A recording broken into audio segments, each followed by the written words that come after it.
Hello everybody, welcome back to the channel. In today's video we're going to continue David's story.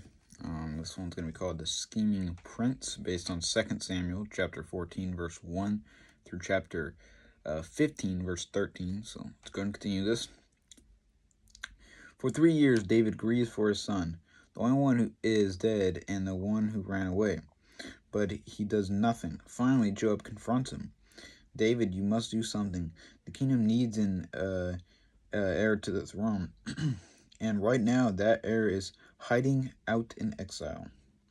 Very well, but on one condition. Your father, so you know, if you remember, Amon is dead now, because his son Absalom killed him, because he wanted to be heir to the throne. But now, obviously his other brothers all saw him. They weren't as drunk as what he thought they were going to be. And he is technically he is the next heir to the throne, but he is in exile right now, hiding away from his father because he's afraid that he'll kill him. So Joab goes to Absalom. Your father misses you, Absalom. He sent me to bring you back to Jerusalem. I'm glad he's finally forgiven me.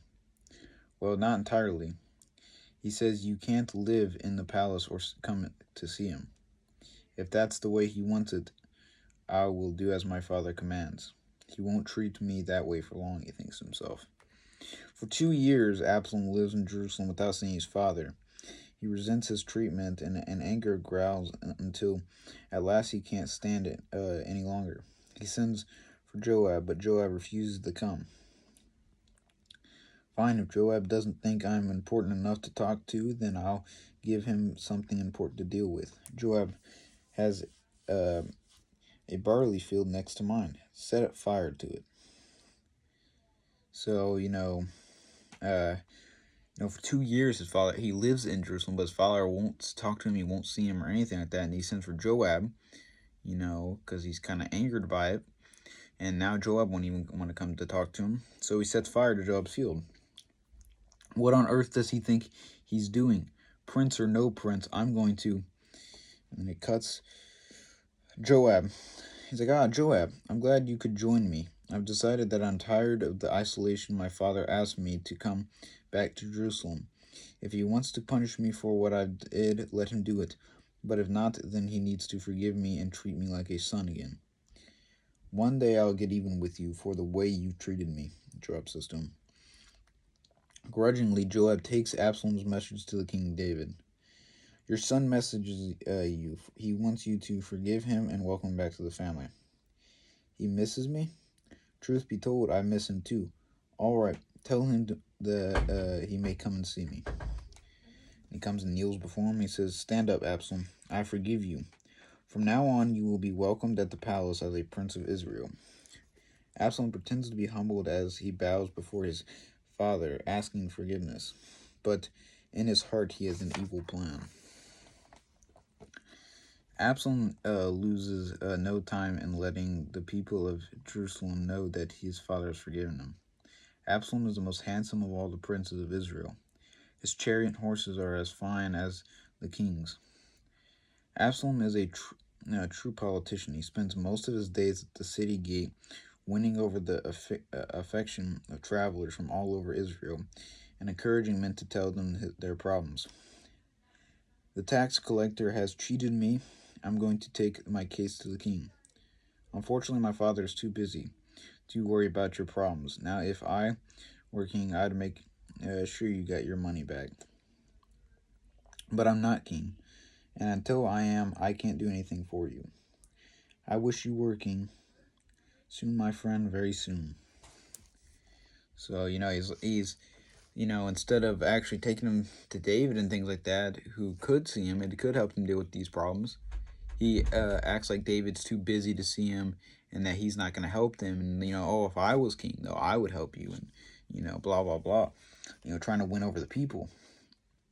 After several years spent winning the affection of the people, Absalom decides he has enough popularity to support to take the throne from his father. He goes to Hebron, his birthplace and the old capital of Israel, to launch his rebellion. He invites several important Israelite leaders to meet him there and give instructions to his loyal messengers. Spread out through all the tribes of Israel. Whenever you come to a new town, blow your trumpets and shout, Absalom is the new king of Hebron. In Hebron, Absalom waits until great throngs of his followers reach the city. Then he appears before the people. The trumpet sounds. Absalom, long live the king. Absalom is the ruler of Hebron. One of the leaders cheering for Absalom is Athaliah, his father's chief advisor. And Thanuphel is Bathsheba's grandfather. And he has long held a secret grudge against David for killing Bathsheba's first husband. What do we do next? We march on Jerusalem. David hasn't had time to rally his army. If he tries to fight back,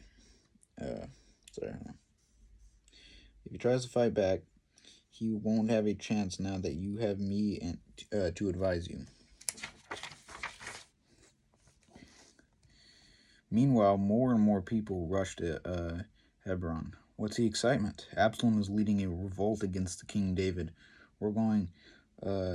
We're giving our alliance to Absalom. Absalom is for the people. These are great days for Israel. Come join us. I will, but my sheep, I must take care of them first.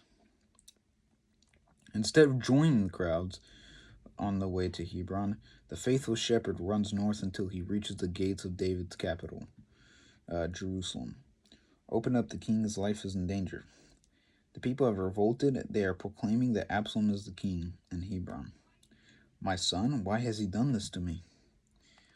So, now, he was doing all this while David didn't know. David was completely oblivious to any of this. But the shepherd, respected his king, and he ran to him and gave him that message that, hey, he's building, an army right now, and, they're claiming that he's the new king and stuff. They're planning on trying to overthrow David is what Absalom's plan was. But as we'll see, that doesn't work the way he thought it was going to. Because God always has a way,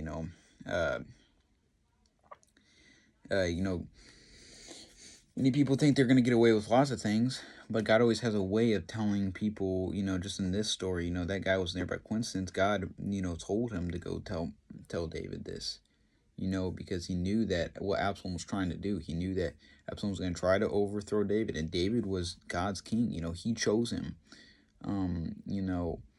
He didn't choose Absalom, and David wasn't dead yet. So, and the way Absalom was, he didn't deserve to be the king anyways. And so, now David's going to be ready for, what Absalom's bringing. So we'll get into that on Wednesday, though. So I'll see you guys then. So always take it easy, and God bless.